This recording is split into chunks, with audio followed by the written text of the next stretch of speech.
El objetivo de esta clase básicamente es reconocer la importancia de las maniobras que se han aprendido en la clase pasada, los métodos que se han aprendido o que se han entregado en conocimiento, integrar los conocimientos adquiridos, maniobras semiológicas para identificar los cuadros clínicos, lo que les decía yo ayer. Entonces, nosotros conocemos qué es un síndrome. Básicamente es el conjunto de signos y síntomas que nos expresa el paciente, ¿no es cierto? Entonces, esto va a permitir que nosotros podamos identificar y hallar durante la exploración, dentro de la inspección, palpación, percusión y ocultación del tórax, obtener signos que integren un síndrome pleuroparenquimal. Entonces, dentro de esto tenemos alteraciones. Lo que dice el sílabus es un síndrome de condensación, atelectasia, pleural y neumotórax. No están considerando el síndrome obstructivo, de lo que viene a ser las enfermedades obstructivas crónicas, como el asma, el EPOC, el enfisema, la bronquiectasia, la bronquitis crónica. Eso tienen que ustedes, digamos, por su parte, eso no figura en el sílabus. ¿De acuerdo? Si agarro ese tema más, tendría que abordarlo otra hora más de clase. Entonces, no los iba a correr mucho. Entonces, dentro de las enfermedades parenquimales, ¿qué es una enfermedad parenquimal? Es el reemplazo del aire por sólidos o líquidos, que es condensación, y privación del aire, o sea, una obstrucción, atelectasia. En la pleura, va a estar alterada por un derrame pleural o un neumotórax. ¿De acuerdo? Entonces, ¿qué es un síndrome de condensación? Nuevamente, es todo proceso que densifique, se va a poner densa el tema del parénquima pulmonar, ¿no? El aire es reemplazado por otro elemento que ocupa el espacio alveolar con bronquio permeable. Quiere decir que hay ventilación. Entonces, el alveolo está, en este caso hay ventilación y perfusión normal. Lo que está mal es el alveolo, ¿cierto? Entonces, dentro de las primeras causas aquí tenemos neumonías, infarto pulmonar, carcinomas, fibrosis pulmonar avanzada, masas, quistes, abscesos. Ustedes me pueden decir, pero la fibrosis es una enfermedad intersticial, no debería estar como un síndrome de condensación. Claro, el tema es que esta que es fibrosis se comporta con otros síntomas, otros signos, los cuales también tienen que ver con la afectación del alveolo, ¿no es cierto? En vez de reemplazar el espacio intersticial, se va a afectar por el acúmulo de elastina. Entonces es distinto a la fisiopatología de la neumonía, pero se comporta como una afectación del pulmón, afecta el pulmón.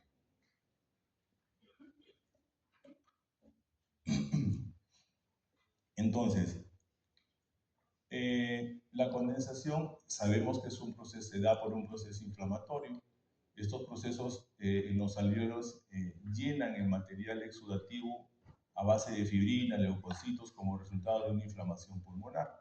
Este proceso puede limitarse en un lóbulo, que es una neumonía, o puede ser difuso, que ocurre en una bronconeumonía, en el cual hay varias partes en los pulmones afectados, añadiéndose el compromiso bronquial. En ocasiones, lo que se inflama es el intersticio pulmonar, como ocurre en las neumonitis virales. Entonces, está de moda en estas épocas de frío, en los problemas virales. Los problemas virales pueden pasar con 7 días de evolución, con malestar, rinorreas, tos, algo de tos, y ahí queda. Pero el tema es que si se añade disnea con una tos seca, pues este paciente podría estar presente con una inflamación del intersticio, no necesariamente una fibrosis. Entonces, a diferencia de una neumonía viral o una neumonía bacteriana, es la clínica y los rayos X. Rayos X, nosotros en una neumonía vamos a ver más adelante una radiopacidad o un broncograma aéreo. En cambio, en una viral, ¿qué vamos a observar? Se va a observar un infiltrado intersticial familiar. No se va a ver una radiopacidad, salvo que ese tema viral se infecte. Pero eso tiene su tiempo de enfermedad. Y ambos van a cursar con fiebres, en el que los virus van a tener fiebre de 38, 39, sostenida en días, que dura más o menos entre 3 a 5 días. En cambio, la fiebre por neumonía es distinta, ¿no? A grosso modo, el tema de la fisiopatología, ¿de acuerdo? Que tenemos fases de congestión, hepatización roja, gris y resolución. Entonces, dentro de la hepatización, perdón, de la congestión, acá va a haber el inicio de la enfermedad. Vamos a ver en el tema celular, vamos a ver hiperemia vascular, presencia de líquido, vamos a ver exudado en el alveolar, ¿no es cierto? Capilares dilatados, llenos de sangre. En la hepatización roja, pues el exudado fibrinógeno aumenta de peso heterogéneo, capilares continúan ingurgitados, llenos de sangre. En la gris ya vamos a ver que los eritrocitos exudativos empiezan ya a embolizarse, a destruirse. El tejido va empezando a tomar forma, ¿no? Se tiende ya anémico. Hay lisis y empieza una regeneración. Esto toma su tiempo. En la resolución básicamente vamos a ir ya viendo ya la célula va a empezar a regenerarse, el alveolo sobre todo, eliminar los restos de neutrófilos, bacterias, fibrina, etc. O sea, esto tiene una resolución, sí mejora. Una fibrosis no va a mejorar. Hablamos de una enfermedad pulmonar intersticial. Entonces, esto tiene su tiempo. Entonces, si ustedes mandan a tomar una placa a un paciente a los 10 días, va a haber lesión todavía. Y el paciente va a decir que no me he curado.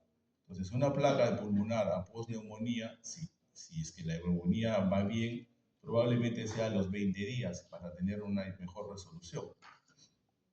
Pero normalmente un paciente postneumonía no se le toma una placa, no hay un protocolo de eso. Simplemente si el paciente va mal, sigue con fiebre, a las 72 horas de antibióticos sigue con fiebre, sigue con disnea, hay un mal patrón ventilatorio, se nuevamente una radiografía, si la placa sigue igual ya es una neumonía intrahospitalaria, ya se comporta de otro tipo, ¿no? Pero básicamente eso es lo que tenemos que ver. En el interrogatorio, los síntomas principalmente es disnea, ¿no? Dependiendo de la severidad de la afección. Puede ser una neumonía de redonda que solamente hay tos. Podría ser una lesión en el lóbulo superior, una neumonía tuberculosa, etc. Pero va a depender de la severidad del caso. El dolor torácico en punta y costado sí aparece. ¿Por qué? Va a depender del caso, ¿no? Pero sí aparece. El tema es que si la lesión está pegada a la pleura. Una, dos, si esta lesión empieza a ser derrame pleural. Ese derrame se llama derrame pleural paraneumónico porque es por una neumonía no complicado. Cuando es un derrame pleural complicado es cuando estamos en presencia de un empiema, ¿de acuerdo? Entonces, la tos es seca al comienzo y productiva después, una expectoración tipo purulento herrumbroso. Puede haber hemoptisis, fiebre, astenia y algunas veces pueden ser asintomáticos, sobre todo en las virales, porque puede haber solamente fiebre. En la inspección, ¿qué vamos a encontrar en un paciente? Una respiración superficial, taquimia, tiraje, sudoración, cianosis. Va a depender de la expansión del tórax va a estar disminuida, la movilidad diafragmática disminuida y la retracción del tórax disminuida. Depende del lado afectado. ¿De acuerdo? La piel va a estar caliente si en caso de fiebre, dolor a la compresión, disminución de la expansión. En la palpación, aumento de las vibraciones vocales. A diferencia de todos los síndromes que vamos a tratar, aquí las vibraciones van a estar aumentadas. En la percusión vamos a tener matidez, esto va a permitir evaluar los límites, la forma de la neumonía. Percusión en la columna, mate, entonces es un comparativo. Puede haber su matidez en las lesiones pequeñas, interposición de tejido pulmonar sano, también podrían haber su matidez. En la ocultación, como ayer hemos comentado, el núcleo vesicular va a estar ausente, va a estar disminuido o ausente. Los soplos, va a haber un soplo tubárico, ¿no? Como un tubo. Estertores crepitantes periféricos, en la ocultación va a haber broncofonía, pectoriloquia y pectoriloquia áfona. Eso es lo que vamos a tener en la neumonía. Imágenes. Básicamente, esta es una radiopacidad. Miren aquí, esto también hay una radiopacidad aquí, que obtura ambos ángulos, cardiofrénico y cordofrénico. Entonces aquí hay que parar la oreja. Miren, entonces, ¿cómo yo digo que esto es una neumonía? Si tengo básicamente 3/4 de pulmón afectado. Que las estructuras del mediastino y la tráquea no están muy desplazadas. A veces encontramos imágenes radiopacas completas del pulmón y está en el centro la tráquea y el mediastino. No se ha movido. Entonces, si eso fuera un derrame, tendría que desplazar la estructura. Pero a veces son quistes grandes, o a veces son neumonías grandes, o a veces son tumores. Entonces, hay que profundizar el tema de los estudios, ¿no? Pero esto es lo que siempre tenemos a la mano, o ustedes van a tener a la mano al inicio de su carrera. Eso también es un síndrome de condensación, el lóbulo medio. Tenemos estos puntitos negros que son un broncograma aéreo. Una cara lateral, miren, tenemos aquí lesiones, una radiopacidad. Miren la lesión acá arriba. Miren esta lesión acá.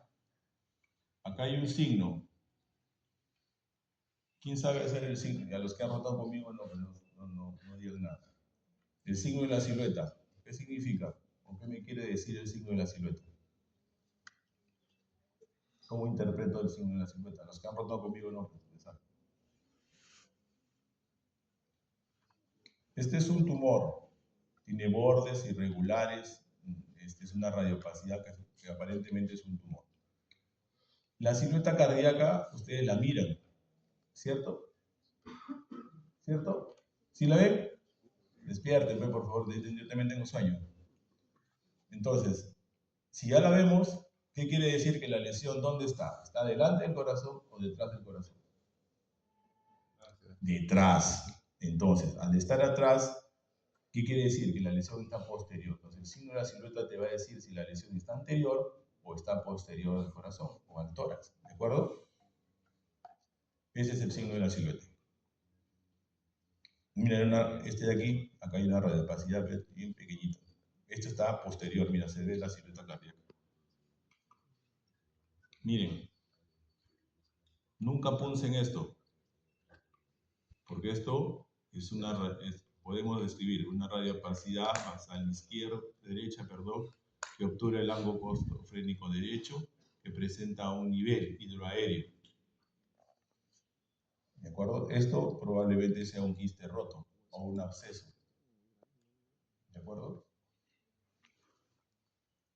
Entonces tenemos acá esa radiopacidad, el broncograma aéreo. Igual aquí, ¿no? Consolidaciones, diferentes tipos, vamos a ver, en diferentes partes del cuerpo. Miren aquí, bilateral. Esto fue un paciente con lupus, si no me equivoco. Miren, infiltrado. También, este es el infiltrado, este es el aire que está en la radiopacidad, ¿no? Este es el broncograma aéreo. ¿Alguna pregunta de neumonía?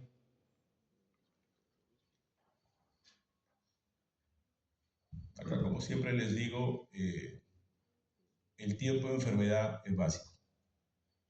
Básico. Para nosotros ubicarnos en qué contexto estamos.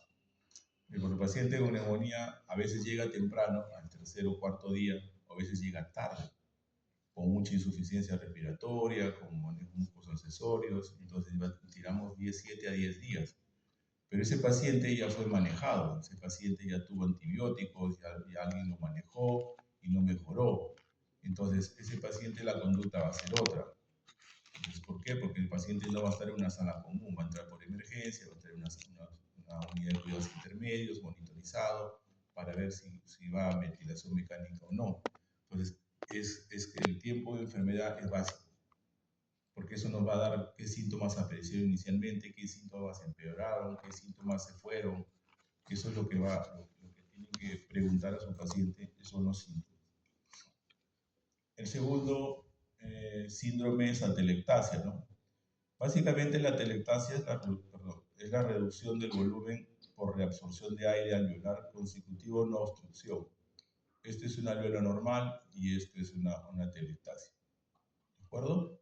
Y esta es una atelectasia por compresión, estamos comprimiendo.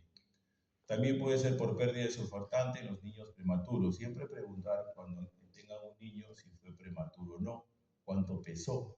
Normalmente cuando pesa entre 2,5 kilos para abajo, tienen una mala evolución, porque no tienen maduración. Entonces, les tienen que preguntar a las mamis si le pusieron surfactante al paciente, si ella le pusieron maduración pulmonar.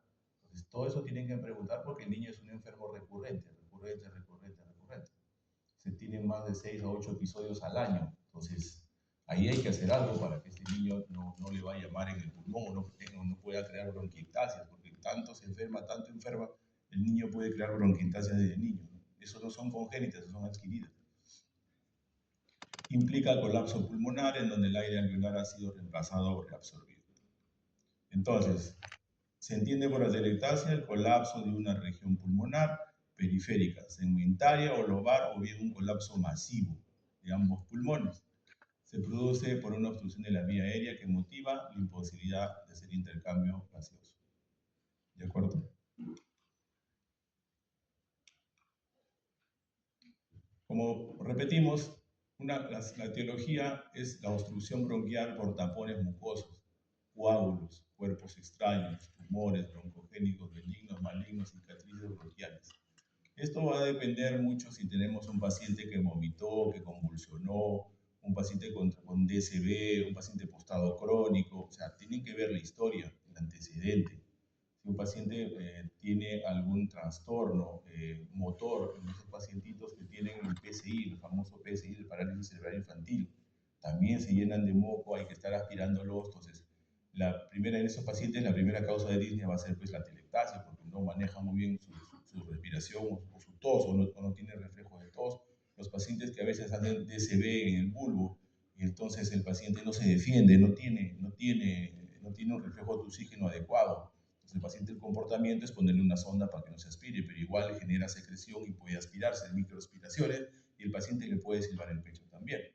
Entonces, los cuerpos extraños básicamente pues se tragaron algo, un niño estuvo jugando con una bolita o algún juguetito chiquitito y se lo tragó y se lo pasó al pulmón. La otra vez sacamos una pieza dental dentro de esas prótesis, se pasó al pulmón. Entonces, en fin, varias cosas que pueden pasar, ¿no? También sacamos una pieza dentro del material médico que ingresó y se quedó, también la sacamos. O sea, son varias situaciones. No son comunes, pero hay que estar preparado para todo, ¿no? Y los tumores broncogénicos, malignos, tanto benignos, cicatrices bronquiales. Y la compresión extrínseca por adenopatías, tumores extrabronquiales, aneurismas, pérdida de surfactantes en los niños y un colapso pulmonar por derrame pleural neumotórax. Esto es por compresión. Y aquí tienen básicamente las enfermedades que tenemos por cada una de ellas, ¿no? Intraluminal, tenemos por secreción tapones, bronquiectasias, abscesos, fibrosis, bronquitis, laringotraqueitis, asma, posoperados. El posoperado que haga disnea de inmediato o se ha hecho una embolia o se ha atelectasiado. Porque estaba muchas horas en operación y pasan fluidos, manipulan dentro de la operación, puede pasar un coágulo y se hace una trombosis. Igual, o si no, el postoperativo, por eso que cuando roten anestesiología, los pacientes los aspiran tanto que tienen que salir sin secreción porque el paciente sale con, digamos, somnoliento y todavía no se puede defender, ¿no? En toser o en moverse para tragar, una cosa de eso. Entonces, el que lo ha operado alguna vez ha vivido esta parte, ¿no? Y los extraluminales son fuera de la luz bronquial, lo que repetimos, adenopatías, procesos infecciosos agudos y tuberculosos, malformaciones vasculares, tumores, malformaciones congénitas. La tercera por compresión, neumotoras, derrame pleural, algunos tumores, neumomatocele, malformaciones congénitas. Y atelectasia por adhesión, un síndrome de dificultad respiratoria. Tenemos la atelectasia por contracción cicatrizal, como la fibrosis, la tuberculosis, etc. ¿Cierto? Entonces, factores de riesgo, respiración superficial, fracturas de costilla en los pacientes que tienen traumatismos, caídas, choques, accidentes de tránsito, también pueden provocar atelectasia. Reposo en cama prolongado, EPOC, enfermedad congénita, fibrosis quística, tumores, asma, obesidad y los que fuman también. Cuadro clínico. El síntoma varía en la extensión del proceso, va a depender pues de la lesión, ¿no es cierto? Si la obstrucción afecta a un bronquio grueso, sí va a haber problemas porque como está en el dibujo aquí ya hay una obstrucción en el bronquio principal derecho. Entonces, ¿qué va a ocasionar? Que no va a haber aire y solamente respira por este pulmón. ¿De acuerdo? Entonces, si un bronquio mediano será parcial o lobar, pero si son con bronquios pequeños, el calibre considera una atelectasia segmentaria pequeña que los síntomas van a ser pequeños también. Las últimas suelen carecer de manifestaciones clínicas, en las masivas y lobares sí va a haber, y se puede acompañar disnea, dolor de punta de costado, fiebre, ¿no? Tos, disnea, dolor torácico. Y la tos aquí va a ser seca, salvo que el paciente maneje secreciones, sea un proceso bronquiectásico. Si es una fibrosis va a tener tos seca. Si es un paciente con secuela de TBC con bronquiectasias va a pasar una tos productiva. Entonces va a depender básicamente del antecedente y de la historia del paciente. Dolor torácico va a haber, expectoración en ocasiones y puede ser asintomático porque ustedes a veces van a leer las placas y dicen atelectasia segmentaria, ¿no? O laminar. Entonces, eso no va a causar mayor síntoma, ¿no? Eso le ponemos una nebulización y se desapareció. En la inspección va a haber una retracción. Miren cómo aquí desplaza toda la estructura media. Acá no está el corazón, está aquí. Mira la tráquea cómo está desplazada, ¿no? Esto es urgencia, ¿no? Eso tiene que entrar a hacer broncoscopía para liberarlo. Salvo que sea un tumor y aquí está difícil eso. Entonces, inspección, retracción torácica, tirajes, taquimia, respiración superficial, movilidad del tórax disminuido. En la palpación, las vibraciones vocales van a estar disminuidas o abolidas. Disminución de la expansión va a haber. En la percusión va a haber matidez, se puede evaluar la forma y los límites. La percusión en la columna hay que hacer una comparación. Su matidez, lesiones pequeñas, interposición del pulmón sano. En la auscultación, ausencia del murmullo, ausencia de la voz, no pectoriloquia, no broncofonía, no es. Al inicio, porque si no destapamos esto en buen francés, va a ser neumonía. Y ahí sí vamos a encontrar todo esto. ¿De acuerdo? En radiología, tengo imágenes, ahí está. Entonces, en la radiología, ¿qué vamos a encontrar? Básicamente se va a describir una más y se va. Ustedes dos de arriba y siéntate bien. Yo voy a tu casa y voy a sentarme así. Si así empiezas, ¿cómo acabarás? Pregunta.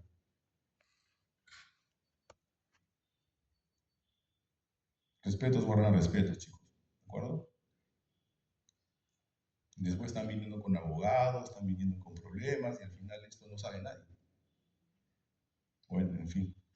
Entonces, la atelectasia va a describir la zona afectada. O sea, si es un lóbulo, un segmento, se va a dibujar. ¿De acuerdo? Si se tapa el lóbulo superior, el bronquio lóbulo superior es este. El lóbulo medio, probablemente un triángulo hasta aquí. Y el inferior, de aquí para acá. Entonces, si se tapa, hay que tratar de destaparlo. Entonces, ¿qué vamos a ver? Una retracción. ¿La neumonía te dará retracción? No. Entonces, hay que ver todas las estructuras. Y el mediastino podría ser desplazado. Miren la cúpula diafragmática. Se jala, se forma como un triángulo, como una tienda de campaña. ¿De acuerdo? Miren. O sea, básicamente se dibuja el segmento o el lóbulo afectado. Miren la tienda de campaña, igualito, miren la retracción. Si bien es cierto, la atelectasia es basal, no hay retracción de la tráquea. El desplazamiento mediastinal, mira esta pequeña atelectasia cómo desplaza, el mediastino es el lado afectado. Y viene la atelectasia acá total, mira, todo el desplazamiento que tienen. Dejan la columna desnuda, ese es el signo de la columna desnuda. Van a ver la columna limpia, o sea, íntegra. ¿Alguna pregunta? ¿Ninguna? Listo, seguimos. Derrame pleural. Entonces, normalmente sí tenemos líquido en el pulmón, que básicamente oscila de 0. a 0.2 milímetros por kilo de peso, y de 5 a 15 mililitros en corporal. Es incoloro, color claro, inoloro, concentración proteica de 1 a 1.5 gramos por decilitro. La acumulación de esto, pues ya es alguna patología. Mayormente su estado fisiológico del líquido vamos a encontrar alrededor de 1500 células. Entre ellas tenemos monocitos, células mesoteliales, linfocitos, escasos neutrófilos, sin glóbulos rojos. El pH es alcalino, de acuerdo a la concentración de bicarbonato superior al 20-25%. Los niveles de potasio, el glucosa y el líquido pleural son prácticamente similares al plasmático. La LDH es inferior a la mitad del valor plasmático. Entonces, esto ya lo tienen que tener en su cabeza. La normalidad. Entonces, principalmente, para que se ocasione un derrame pleural, principalmente tiene que ver con la presión hidrostática y la presión coloidosmótica. La variación de estas va a ocasionar un derrame pleural. ¿De acuerdo? Pero esto tienen que irse a leer. Tienen que leer la ley de Starling, tienen que leer todo eso, tienen que irse a leer para que ustedes puedan definir en qué estamos, a qué derrame pertenece. Para esto tenemos 8 situaciones o 8 mecanismos por los cuales se produce un derrame pleural. Los de mis grupos anteriores, ahí están las 8 que no encontraba. Incremento de la permeabilidad de la membrana pleural, incremento de la presión hidrostática. Son los dos primeros, los dos principales que tenemos. Incremento de la presión intrapleural negativa, bien raro, pero sí ocurre. Disminución de la presión oncótica en la circulación microvascular. Obstrucción del flujo linfático, esto ocurre frecuente en los cánceres, ¿de acuerdo? Movimientos de líquido ascítico al espacio pleuroperitoneal, sí, esto ocurre. Incremento de la permeabilidad de la circulación microvascular y separación de las superficies pleurales. ¿Sí? Son raras, pero ocurren. Tienen que saberlo. Entonces, dentro de esto vamos a ver dos tipos de líquido, cuando encontremos líquido, que es un transudado y un exudado. Entonces, la alteración del transudado es la alteración de la presión hidrostática y la presión osmótica, y el exudado es una lesión o ruptura de las membranas pleurales o del sistema vascular con un aumento de la permeabilidad capilar y disminución del drenaje linfático. Eso es un exudado. Causas, principalmente el exudado, tenemos la hipoalbuminemia, la cirrosis, la insuficiencia cardíaca, la insuficiencia renal. Y en los exudados, pues casi infecciosas, básicamente, ¿no? La mayoría infecciosa, pancreatitis, tumores, otros tipos traumáticos, ¿no es cierto? Esas son algunas causas también. Entonces, la fisiopatología en resumen es la presión intrapleural es de menos 5, es negativa. Si nosotros, si hacemos alguna vez un orificio en el tórax para colocar un DREN, van a ver que empieza a tomar aire, porque la presión es negativa, no sopla, salvo que haya una fístula. Entonces, es el aumento de la presión hidrostática en los capilares de la pleura visceral, ¿ya? O la disminución de la presión oncólica en el plasma, determinado la acumulación de líquido en forma pasiva en el espacio pleural. Ahora, esto va a determinar, ¿ustedes creen que el derrame pleural se va a deformar de hoy día a mañana? No, pues, es un proceso. O sea, ahí también el tiempo de enfermedad es básico. La telectasia es algo agudo. La neumonía es algo progresivo. ¿De acuerdo? No es tampoco, me da neumonía ahorita, ¿no? Tiene un proceso de que el virus o la bacteria ingrese y haga todo el show de las fases que tenemos. Esta enfermedad afecta a la superficie de la membrana pleural, obstruye el drenaje linfático, hace que se acumule líquido que se produce en la manera activa por un proceso inflamatorio, que altera la permeabilidad de los vasos pleurales o bloqueo linfático. Esto ya lo repetimos.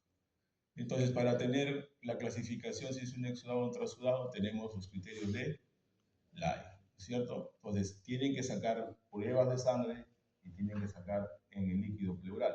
Entonces, tenemos que tener la relación de las proteínas, pleuraproteínas séricas mayor a 5, el DHL de pleura asérica es mayor a 0.6 y el DHL líquido pleural de 2/3 del límite superior. Tiene que haber una o todas tienen que ser criterio. ¿Cuántas tenemos que tomar para decir si es exudado? Una o las 3. ¿No? Y si ninguna es, ¿qué es? Exudado. Están leyendo. Buen síntoma.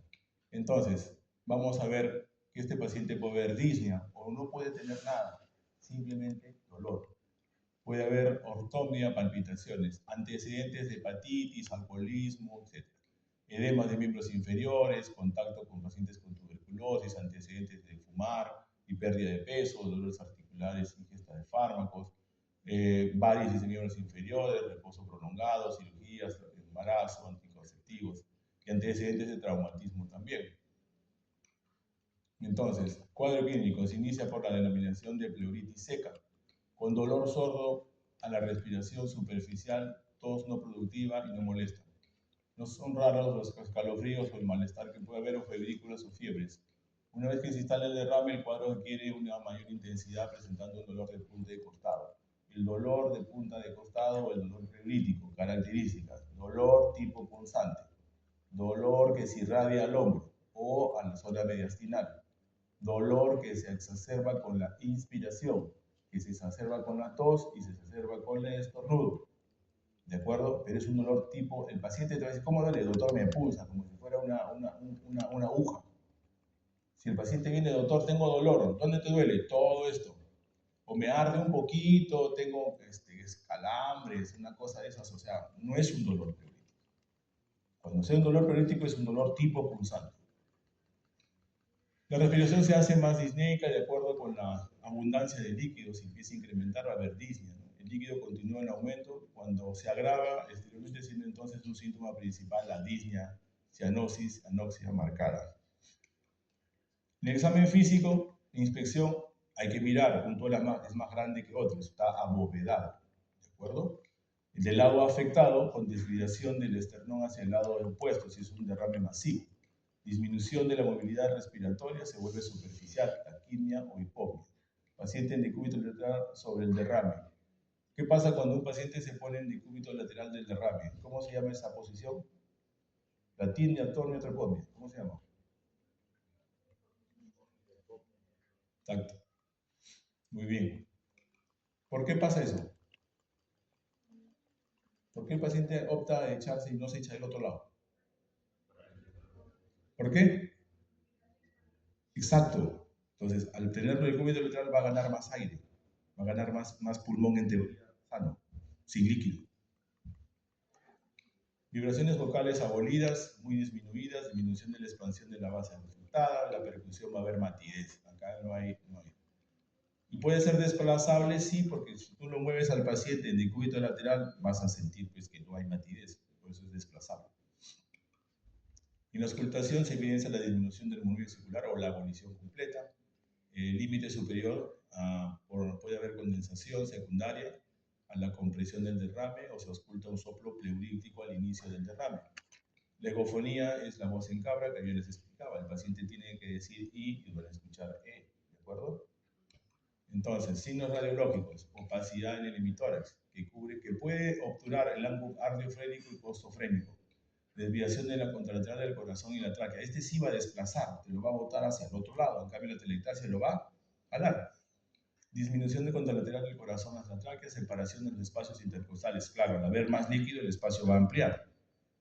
El aumento del hemitórax, ausencia de broncograma aéreo o algún tipo de neumonía. Y este es un signo, esta como concavidad que vemos aquí es el signo de la masofia. Cuando ustedes lo vean al revés, o sea, una cosa así, y eso hay que estar, primero hay que observar que no sea un tumor o no sea un absceso o un quiste, porque tiene otra forma, no tiene una forma normal. Entonces, esto básicamente es el derrame pleural. Miren cómo desplaza las estructuras. Esto aquí hay que colocar un tren para poder... Esto es una emergencia, no tienen que sacarlo rápido. Y despacito. Cuando drenen un paciente, que sea despacito. Como la canción. ¿Por qué? Porque si ustedes sacan el líquido así a presión, el pulmón va a hacer un edema. Un edema por compresión, por descomprimir el tórax. Y vas a creer que hay mucho líquido y te va a faltar el aire y ahí no vas a saber qué hacer. Entonces ese paciente va a entrar, probablemente entre a UCI. Entonces por eso cuando drenen un paciente, despacito. Miren los derrames que digamos obturan el ángulo y este no está libre. No acá esos derrames pequeños.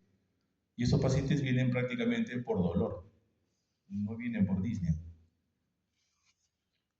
Estos son derrames loculados. Miren, un derrame pleural va a estar arriba o abajo. Pues porque arriba, ¿y por qué está esto aquí? Entonces, esto podría, doctor, ¿es un tumor? Sí, podría ser. Tiene bordes regulares, está pegado a la caja, sí, podría ser. No tiene infiltrado, no tiene una radiopacidad completa. Entonces, esos son loculados, ¿no? La única manera aquí hay que hacerle una tomografía. Ecografía aquí no va a dar porque está muy arriba. Las estructuras lo van a tapar. Entonces, si yo tengo un paciente con derrame, tengo que punzarlo. Pero si el paciente tiene un derrame bilateral, ¿lo vas a punzar? ¿Y por qué no lo punzo? ¿Qué tengo que preguntarle? El antecedente. Señor, ¿sufre de qué? Si tiene un derrame pleural, ¿quién me da un derrame pleural? La insuficiencia cardíaca. Doctor, soy hipertenso y me estoy cansando hace un mes. Y le sacas la placa y dices, doctor, me dializan. Y estás dializando, no me he dializado 2 veces porque no he podido. Y tiene derrame bilateral. ¿Lo vas a punzar? No es necesario porque la diálisis le va a sacar el líquido y los diuréticos en caso de un problema cardíaco le van a sacar el líquido. Salvo casi el 90% de los pacientes que vienen con derrame pleural de un solo lado, el pulmón es el problema. Cuando es bilateral, el pulmón no es el problema. Hay que buscar otra causa que provoque el derrame pleural. Ahora, los lupus, las vasculitis, las enfermedades reumatológicas, es un problema, porque siempre los líquidos no te dan ni exudados ni transudados, lo tienes en 50-50. Entonces, el tema es que cuando un derrame bilateral, que no sea hipertenso, que no sea, póngase, insuficiencia renal, no sea cirrótico, no tenga alguna falla oncótica o hidrostática, hay que pensar en un problema reumatológico. Porque hemos hecho biopsias, hemos puesto tubos y hemos hasta operado pericardio por un derrames pericárdicos y pleurales y nada. Entonces vamos al reumatólogo por descarte y salió que tenía lupus. Y es un paciente que le han hecho de todo y no salía nada y al final fue lupus. Entonces, lo primero, moraleja aquí, bueno, si tienen una policerositis, tienen derrame pericárdico, tienen derrame pleural, tienen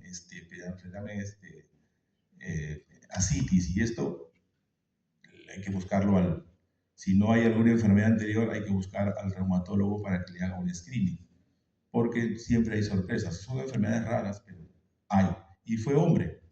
Mayormente las enfermedades son más prevalentes en las mujeres.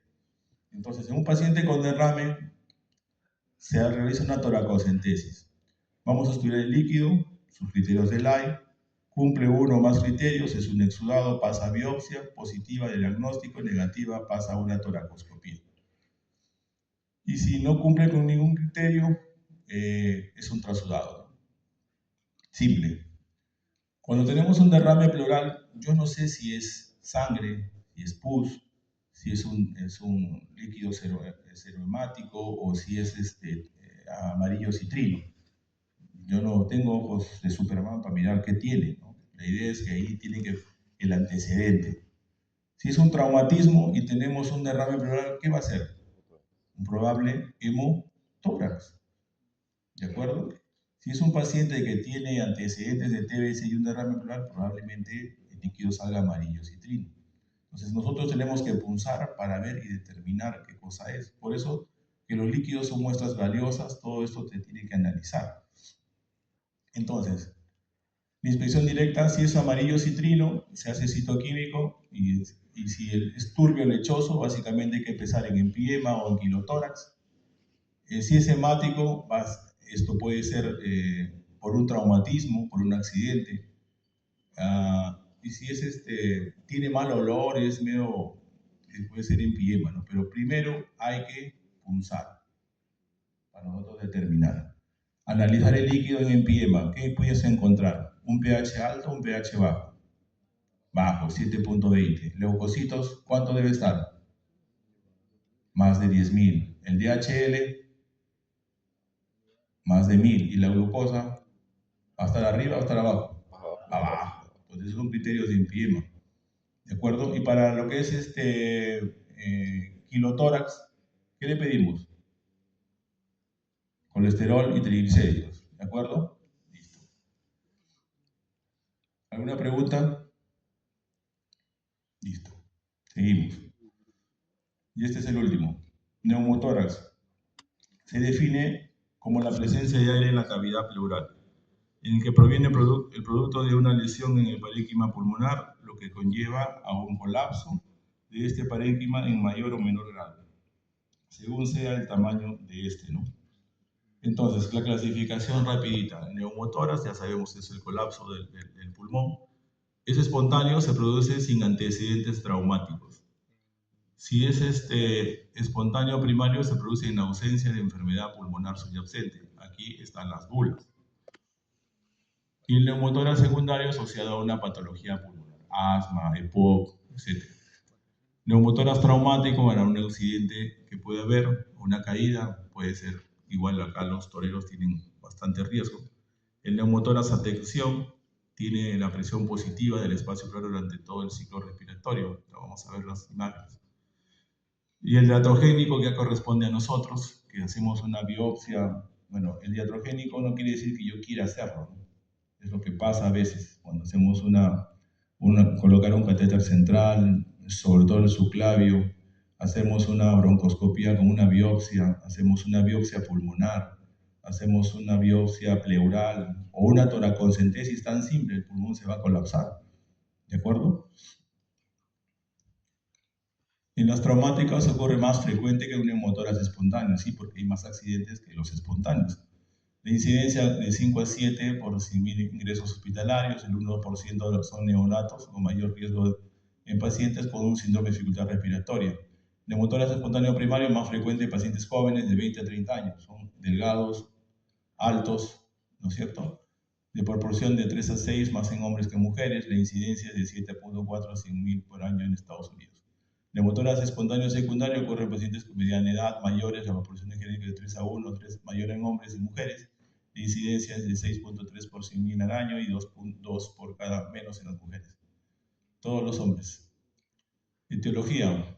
Espontáneos, bulas subpleurales. ¿De acuerdo? Por eso es la primera causa de un neumotórax espontáneo. Tenemos el enfisema, el ATVC, el asma, el infarto poliquístico congénitos, neumocistosis, traumatismos, golpes directos sobre el tórax, las heridas, las caídas, se cayó encima de la vereda, se cayó en la bicicleta, entonces siempre hay que buscar. Y en el recién nacido, como hablamos, el surfactante es importante. Cuadro clínico. Algunos neumotórax chiquititos, pequeños, son asintomáticos, pero lo primero que va a venir es por disnea. Puede variar que sea leve o severa, puede ser gradual o súbita, porque el neumotórax puede empezar chiquitito y en el transcurso de las horas se empieza a crecer. El dolor agudo súbito en el lado afectado, súbito, o sea, el tiempo de enfermedad es agudo, ¿cierto? El dolor pleurítico es importante. ¿Qué vamos a tener en inspección? Puede haber cianosis, taquimia, inmovilidad de emisores afectados, signos vitales, taquimia, taquicardia, hipotensión, hipoxia. Palpación, ausencia de vibraciones vocales, no va a pasar la vibración, disminución de la expansión del emisor afectado y la percusión va a haber una hipersonodidad en el lado afectado. Y en la auscultación, disminución o abolición del murmullo vesicular, soplo anfórico, auscultación de la voz no va a haber. Mira, acá está el pulmón. Se le dice a esto muñón. El muñón del pleural. Este es aire. El aire se ve como una radiolucidez. Entonces, diagnóstico por imágenes. Pero tenemos que tener en cuenta, para pedir una imagen, tenemos que haber pensado que es neumotórax. O sea, la parte clínica es importante. No a todo dolor le vas a mandar la placa, ¿no? Entonces, tienen que examinar al paciente y la clínica es importante para yo enviar un estudio radiológico. Mandamos el estudio radiológico, debe realizarse en bipedestación, si sea posible, hallazgos, línea blanca de la pleura, esto vamos a ver acá. Aquí, la línea que está acá es la pleura visceral, el borde. Las estructuras contralaterales van a estar marcadas, va a haber un aumento de la trama del bronquio, ¿de acuerdo? Este espacio entre la caja y el pulmón es el espacio que hay del neumotórax, ¿no? Esa es una radiolucidez. No hay cambios en el mediastino porque es un neumotórax, digamos, todavía pequeño. Este es un neumotórax hipertensivo, por ejemplo. Entonces, las estructuras, mira cómo las desplaza por su totalidad y esta es la columna desnuda. Es el signo de la columna desnuda. ¿Qué otro nos va a usar? A veces cuando hay dolores torácicos y pensamos, qué raro que el murmullo está disminuido comparado con el otro lado, la vibración me pasa a medias y el paciente viene por dolor, no viene por disnea, vamos al ecógrafo básico, ¿no? Más sensible que la radiografía, pero depende mucho del operador, de la experiencia del operador, porque tiene que ver rayas, imágenes, etc. ¿Qué se puede ver? La presencia del punto pulmonar es el límite entre el pulmón y el neumotórax. Vamos a ver que la pleura, que es la parte que no hay un desplazamiento pleural, la ausencia de desplazamiento pleural va a indicar que es un neumotórax, pero va a depender siempre del operador. Y el derrame te va a decir cuánto líquido tienes, dónde tienes que punzar, te va a poner una marca, un marcaje. Y la tomografía, pues ya es algo más sensible, se utiliza el diagnóstico, sigue siendo incierto después de la radiografía. Si la placa tienes duda, va al tomógrafo.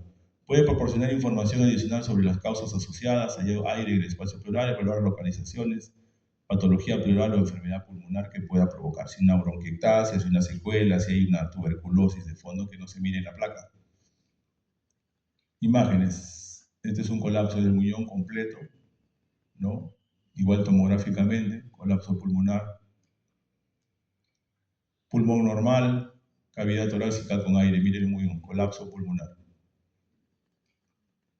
Miren, aquí sí se ve la placa, la pleura. Una línea blanca que se dibuja. Entonces, la clasificación de neumotórax, esto lo vemos aquí. Tenemos parcial, casi básicamente la pleura ocupa una parte de la cavidad. Esto hablamos de un 15%. Si tenemos algo un poquito más, el neumotórax ya es un 30% y ya pasado, ya casi pegado al tórax es ya un 30%.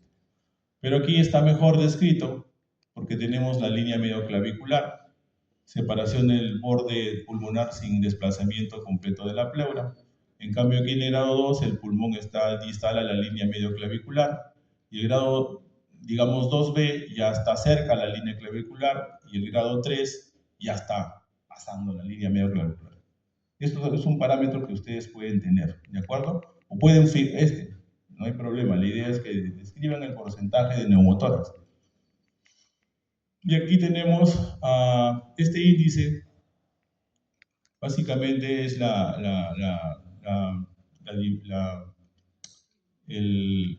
el porcentaje que te puede dar el diámetro pulmonar y el diámetro del hemitórax afectado.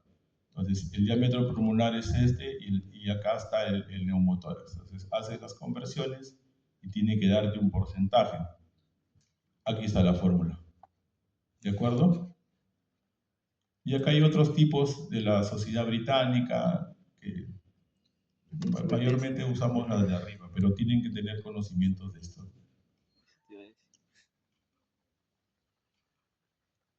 Con tratamiento. El tratamiento de neumotórax depende de la cantidad de aire acumulado en la cavidad pleural. El oxígeno es importante si llega desaturando. El drenaje pleural inmediato, se inserta un catéter en la pared torácica, colocar en el cuarto y quinto paso intercostal. Va a depender si el neumotórax es así. Si es un grado 1, se va a su casa o lo dejas en observación 24 horas. Si no, se va a su casa y si tiene más dolor, más disnea, regresa, porque estos son espontáneos y se pueden mejorar en casa. ¿De acuerdo? Yo tenía mi compañero de la universidad, que ahora es endocrinólogo y está por aquí. Tenía mucho dolor una mañana. Es flaco y es alto. ¿Y qué tienes? Me duele desde la mañana. ¿Y qué has hecho? Nada, estudiar normal. Okay. Siguió con el dolor y justo estamos dando neumología con un profesor que ya murió en el COVID. La placa salía un neumotórax finito. Hoy tienes neumotórax, lo mandaron a hospitalizar. El doctor vino y dijo, no, anda a tu casa. Pues si aumenta el dolor, vienes. Para salado, vino, pero vino así. Le pusieron tren. Pero bueno, eso ocurrió como eso es una experiencia de nosotros, ¿no? Entonces, el DREN es importante cuando ya tenemos en el grado 2 o grado 3, eso es que colocarlo rápido, ¿no? Hay una descompresión aguda, es necesario a retrasar la colocación del drenaje. Si no tenemos un cirujano de tórax, lo que colocamos es un catéter 14 y 16 para que empiece a salir el aire, ¿no? También en el quinto espacio intercostal, más o menos así, ¿no? Una vez que ya el aire sale, el pulmón regresa. Pero ¿qué pasa si la presión negativa hace burbujas? Burbujea el líquido por presión negativa. Eso quiere decir que hay una fístula aquí, que este pulmón, la pleura sí está enferma. Entonces hay una fístula broncopleural. ¿De acuerdo? Entonces, si ustedes ven que el neumotórax no responde, sigue burbujeando, eso es una fístula. Entonces este dren no tiene que salir hasta que encontrar la falla. Y miren, aquí está el dibujito de la pérdida de aire. Complicaciones: insuficiencia respiratoria aguda, paro cardíaco, neumomediastino, neumoperitoneo, edema pulmonar por reexpansión, que ya conversamos hace ratito, complicaciones en el procedimiento como infecciones, fístulas, fugas de aire, daño en el nervio intercostal, hemorragia, y puede ser recurrente en neumotórax. Y acá hay otra cosita que yo me olvidé de poner, es el enfisema subcutáneo. Algunos neumotórax no tienen por dónde salir y se salen a la piel y van a palpar como si se reventaran unas bolsitas. Listo, chicos, ¿alguna pregunta?